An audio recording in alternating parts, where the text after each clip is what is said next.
Welcome back to Lost Ancient Mysteries. In this video, we're going to review some of the new archaeological discoveries in Egypt from 2023. The first stop on our adventure through new discoveries in Egypt takes us to Saqqara, the home of the Serapeum and the Step Pyramid. Near the Step Pyramid, 2 embalming workshops and 2 tombs were unearthed.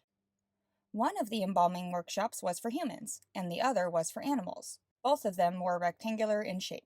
The human workshop was designed to be divided into multiple rooms, each with a bed of stone that was covered in plaster where the body would lay while it was prepared for mummification. Each bed is 2 meters long and 50 centimeters wide, roughly 6 feet by 2 feet. Each bed has grooves or gutters for fluids to drain as it was prepared for mummification. Each room had clay pots and canopic jars as well as the tools associated with mummification. The animal workshop was also divided into smaller rooms that had 5 stone beds, but they were different than the human beds. The article did not describe how they differed from the human beds, though. The animal embalming workshop also had embalming and mummification tools in it made from bronze. Regarding the 2 tombs that were discovered, the first one is an Old Kingdom tomb and belongs to a top 5th dynasty official named Na-Hissut-Ba, who was the head of the scribes. He was also the priest for Horus and Mot. He lived around 2400 BC. The tomb contains a mastaba with a stone facade painted with both Ne-Hissut-Ba and his wife's names. Their various titles are depicted above the lintel in hieroglyphic text. The tomb also contains depictions and paintings of daily life such as cultivating and hunting scenes. The second tomb is from the New Kingdom and belongs to a Kaddish priest named Men-Kebir from the 18th dynasty, around 1400 BC. This tomb is carved from rock. The door and lintel contain Men-Kebir's name, along with his wife's name. This tomb also has paintings, but the scenes depict the deceased in different positions before the offering tables. There was also a meter-tall alabaster statue of Men-Kebir in the tomb, covered in blue hieroglyphs depicting Men-Kebir wearing a long dress, a wig, and holding a lotus flower in one hand. Also in Saqqara, near the Unas pyramid complex not far from the Step Pyramid, a team of archaeologists discovered a group of tombs and associated artifacts. One of the tombs belonged to a priest in the area named Khnum-Jedef. The largest one belonged to an official of the royal palace named Mary, and another was found in the pyramid complex of King Pepi I and contained 9 statues. In another discovery in that area, a tomb belonging to a man named Fedek was found down a 10-meter deep shaft. Rare wooden statues were also found in his tomb. In a separate 15-meter shaft, a rectangular limestone sarcophagus contained what may be the oldest and most complete mummy found in Egypt to date. The remains are believed to belong to a man named Hatshepsut, who lived 4,300 years ago during the 5th and 6th dynasties, and his remains were covered in gold leaf.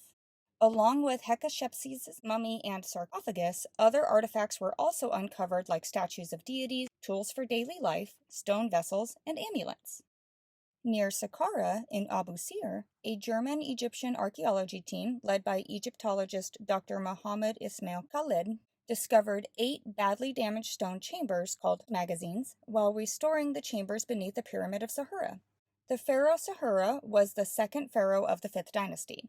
His pyramid, among the pyramid fields of Abu Sir, was damaged extensively by grave robbers throughout history, so much of the substructure plan has been difficult to precisely reconstruct. The team used LiDAR to get detailed surveys of the chambers. These detailed images are helping the researchers to better understand the interior structure of the pyramid since it was damaged so extensively. The team found the chambers after clearing out rubble from the pyramid's antechamber. That allowed them to find traces of a passage that was first theorized to lead to storage chambers by British explorer John Perring in the late 1830s when he started to clear the antechamber and recorded uncovering a low passageway that he was unable to access due to the damage. These newly discovered chambers in Pharaoh Sahura's pyramid are larger than his predecessors, and there are many more of them too. This led Mohammed Khalid to believe that there was a larger quantity of royal funerary equipment needed and may help us better understand architectural styles of the 5th dynasty. Also in Abu Sir, a Czech archaeological team from the Faculty of Arts at Charles University in Prague discovered the tomb of a royal scribe named Djehuty Em Hat, who lived during the 26th and 27th dynasties. The upper part of the tomb was not intact. However, due to the construction, access to the burial chamber was still achievable through a small passageway about 10 feet long. The burial chamber still contains numerous hieroglyphs and scenes, including inscriptions of religious texts against snake bites, which are derived from the pyramid text according to the post. The various scenes depict ritual offerings. The ceiling also contained scenes depicting the sun's journey through the sky in its morning and evening boats, as well as hymns for both the sunrise and the sunset. The sarcophagus itself contained hieroglyphs of passages from the Book of the Dead, images of canoptic rituals, as well as depictions of deities on both the inside and the outside. Dr. Mohammed Megahed, if I am saying his name correctly, the deputy director of the expedition, pointed out that no funerary objects were found within the tomb, which likely suggests that it was raided in the past, possibly far in the past. He appeared to have died around the age of 25, and his body showed signs of occupational ailments from prolonged sitting as a scribe and severe bone fragility. South of the Fayum region, in the Minya Governorate, a cemetery or burial site belonging to high-ranking officials and priests was found. Excavations in the area have been in progress since 2017, and many new discoveries have come from this dig. The cemetery is the most recent find. Many of the tombs for the officials were cut into the rock, and the tombs contained a large quantity of ancient artifacts and treasures. Among the relics were many elegant pieces of jewelry, stone and wooden sarcophagi, canoptic jars, a papyrus scroll linked to the Book of the Dead, and a complete set of Shapti figurines. Shapti figures are small statues placed into tombs that were intended to act as servants or minions for the deceased. One significant aspect of this discovery is that it is the first discovery of a new kingdom cemetery in this area of Upper Egypt. Adding to this discovery is the fact that there is evidence suggesting that parts of the cemetery were repurposed during later periods, so many later period artifacts have also been found on the site. In Abydos, less than 1 mile, or 1.5 kilometers, from the Osirian, in the tomb of Queen Meritneith of the First Dynasty, an Egyptian-German-Austrian archaeological team unearthed hundreds of hermetically sealed jars which contained wine dating back approximately 5,000 years. A tablet within the tomb also contained hieroglyphs detailing Queen Meritneith's life and reign. The tomb consisted of mud brick construction with clay and wooden planks, a typical building method of that time period. Along with her tomb, there were also 41 other tombs belonging to her servants and entourage. Also less than a mile from the Osirian, a separate research team from New York University was working in the area of the Ramses II temple in Abydos, next to the Seti I temple that's in front of the Osirian, found 2,000 mummified ram's heads. The skulls date back to the Ptolemaic era of Egypt, long after Ramses' reign. The temple itself in Abydos was built after his death. Other mummified animals were found along with the ram's heads in newly discovered storerooms. These other mummified animals included female sheep, dogs, cows, goats, deer, and an ostrich. The ram's heads, though, were just that, heads. The bodies of the rams were not part of the collection of bones.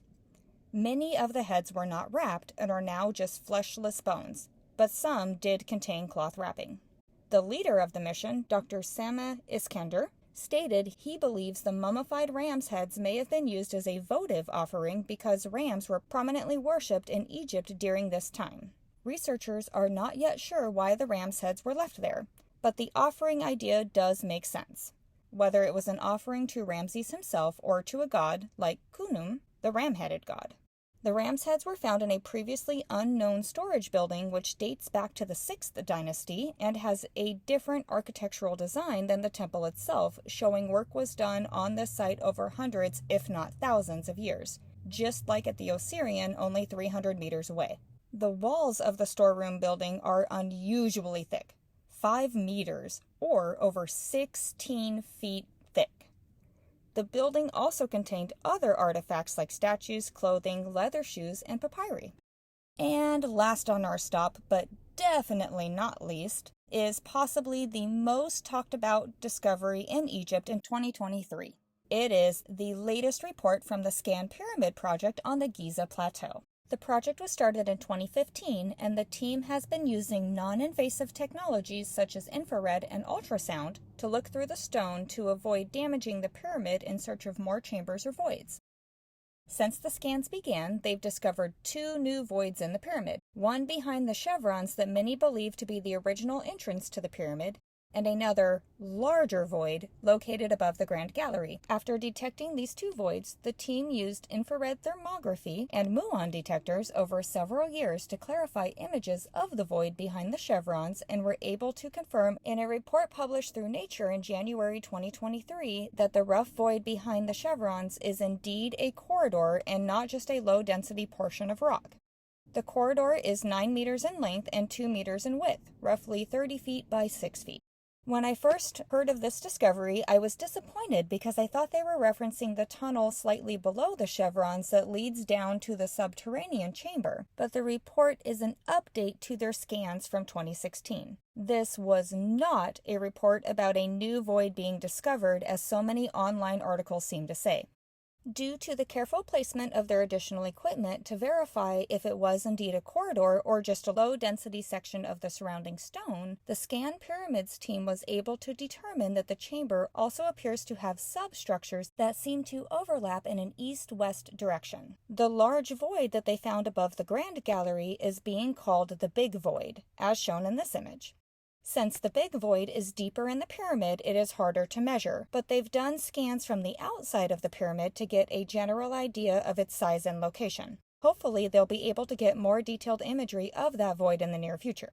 Through their further scanning, they have been able to determine that it is roughly the size of the Grand Gallery. From the even more detailed imagery that they've acquired from the void behind the chevrons, the team does not believe that the chevron chamber and the Big Void are connected with a tunnel. However, they also said they can't rule out that possibility just yet based on the current available data. All of the images from this video on the ScanPyramids project can be found on their website, including links to the reports. They have a great summary video on the homepage as well. I recommend checking it out and reading the report in Nature. Thank you for joining me on our tour through some of the latest discoveries in Egypt. Which one was your favorite? Let me know in the comments below, and I'll tell you my favorite too.